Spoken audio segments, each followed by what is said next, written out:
François-Xavier Bellamy, on vient de le voir dans le reportage, le modèle du bac allemand, l'Abitur. Est-ce que c'est un modèle à suivre? Il y a des similitudes avec le nouveau bac à la française.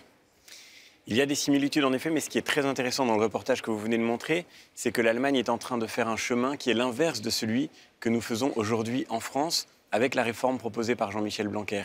L'Allemagne a réagi de façon très forte au choc qu'a été pour elle l'enquête PISA qui, publiée il y a quelques années, avait montré que ses élèves n'étaient pas dans les meilleurs.